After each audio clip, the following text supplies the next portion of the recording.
À GoFM, voici le Doc Mayou. Bonjour, Pierre Mayou. Jonathan, M. Garé. Monsieur Mayou, petite question. Oui. Dans toute votre carrière de psychiatre, ça vous est-tu déjà arrivé d'avoir comme patient un gars qui se présente devant vous et qui, non pas songe au suicide, j'irai pas jusque-là, là, mais qui vraiment, là, comment t'appelles ça, Joe, l'histoire du cerveau, là? T'as ton expression, Joe, souvent, là, que tu dis, le cerveau. Une crampe au cerveau. Oui, c'est ça. Un individu, docteur, qui a une crampe au cerveau, Oui. c'est qui se présente devant vous à cause que son club de hockey est éliminé.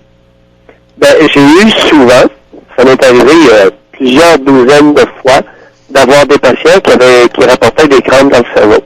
OK. Et généralement, Oui. plus souvent qu'autrement, c'était un symptôme de schizophrénie. Ah bon, d'accord. Parce Alors, que... accompagnant la schizophrénie, c'est relativement fréquent d'avoir ce qu'on appelle des hallucinations synesthésiques, c'est-à-dire des sensations bizarres, inusitées, dans le corps, que ce soit dans les organes génitaux Oui. ou dans le ventre ou dans le cerveau. Parce que nous autres, là, ici, en Abitibi, Jonathan et moi, vous savez, docteur, vous êtes loin de ça, là, mais juste pour vous mettre un peu au parfum, on vient de vivre une grande rivalité au hockey junior entre Rouyn-Noranda et Val-d'Or, OK?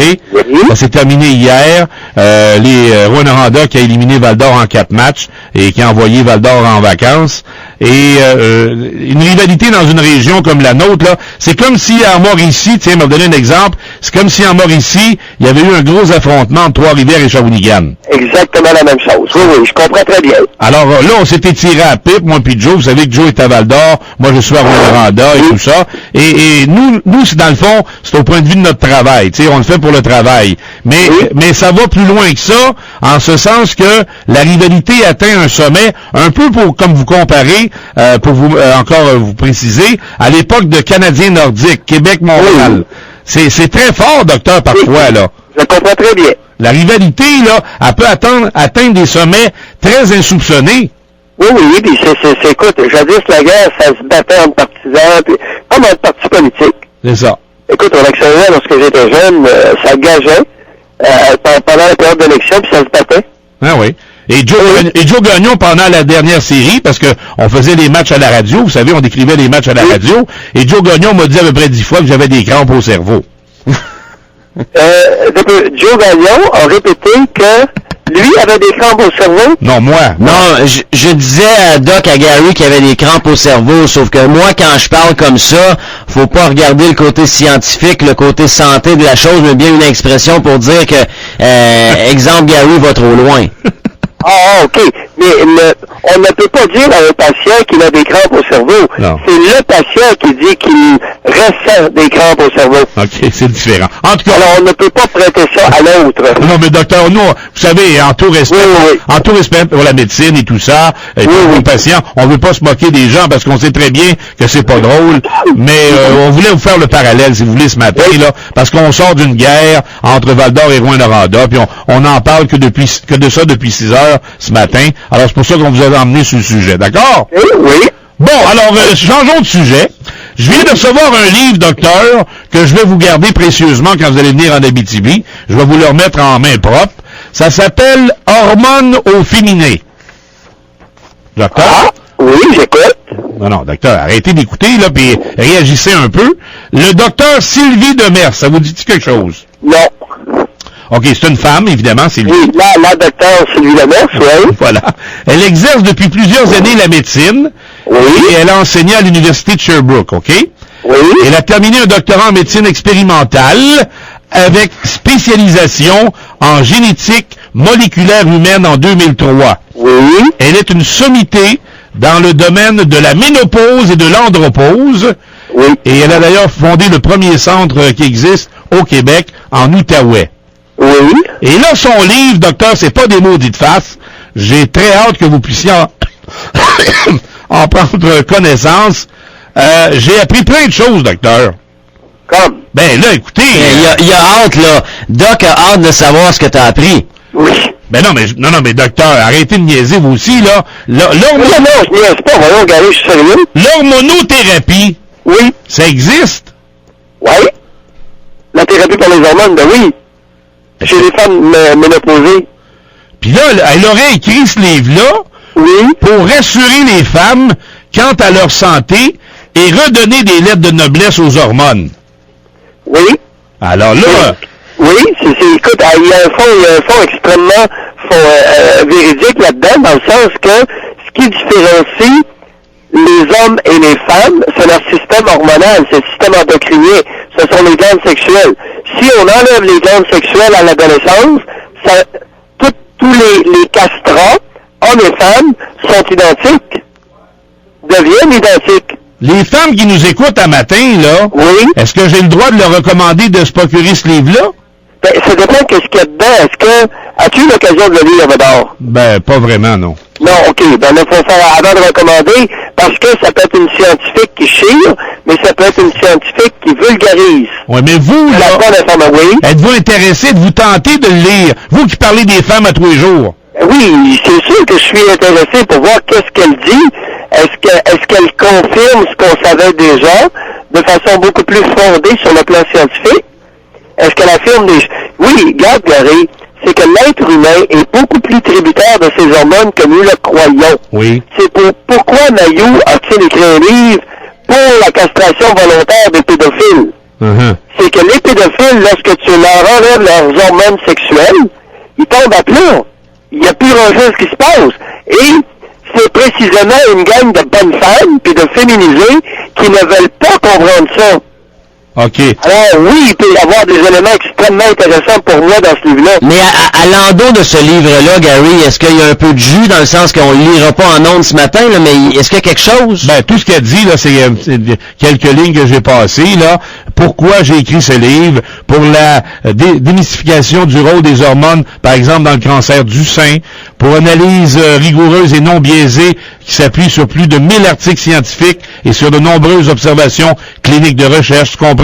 Alors, tu sais, ça semble, docteur, très sérieux. OK, à première vue, ça semble bien intéressant.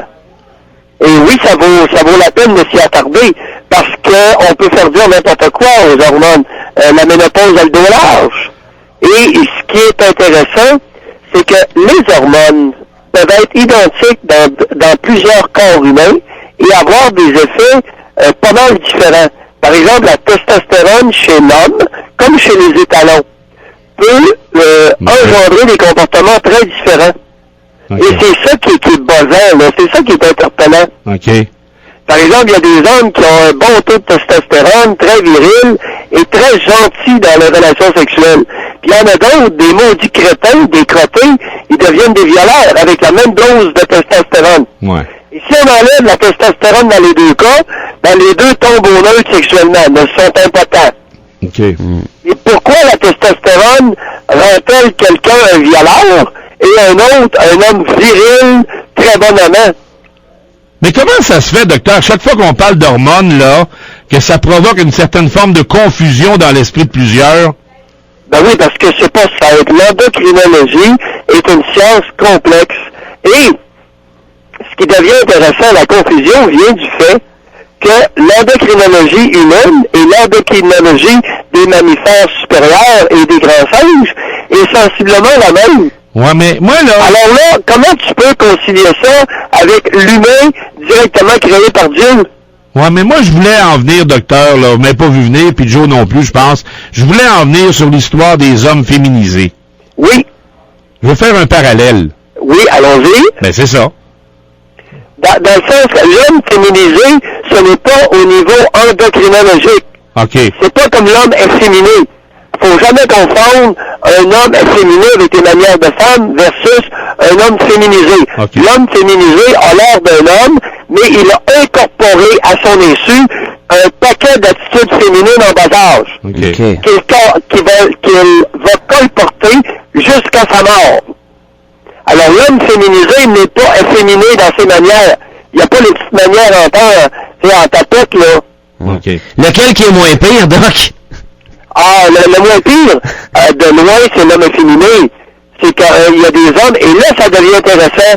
Comment ça se fait qu'il y a un pourcentage d'hommes efféminés de façon naturelle? On ne sait pas. Il s'est passé quelque chose au niveau du système endocrinien ou de la sécrétion des hormones, ou de la réception cérébrale des hormones au niveau fœtal et en très bas âge. En tout cas, il y a un paquet de... C'est un domaine qui est fascinant, les gars. Ouais, on est profond ce matin. Hey, docteur, qu'est-ce que vous pensez de ça que je vous ai amené sur ce terrain-là?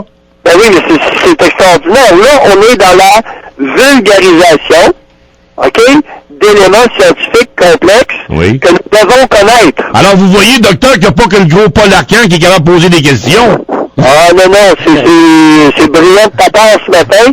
Et effectivement, ce bouquin-là, lorsque tu l'auras lu, envoie-moi là. Parce qu'il faut que je le lise. D'accord. Et nous allons revenir parce que l'humain, que ça plaise ou pas aux dames de Sainte-Anne, l'humain n'est pas la créature de Dieu, mais bien à la fin d'un phylum génétique, à la fin d'un phylum d'évolution. Autrement dit, les espèces qui nous précèdent, vois-tu, on partage beaucoup de choses avec elles. D'accord. Alors, entre autres, le système endocrinien. Parce que si tu prends le système endocrinien des chevaux, des bovins, des moutons, des caprins, des porcs, puis le note, oh là là, que ça se ressemble beaucoup. Alors, l'Abitibi intelligente vous salue, cher docteur. Ah, ça nous fait plaisir. Nous allons progresser ensemble. Bon. À demain, Doc. Bye. Bye.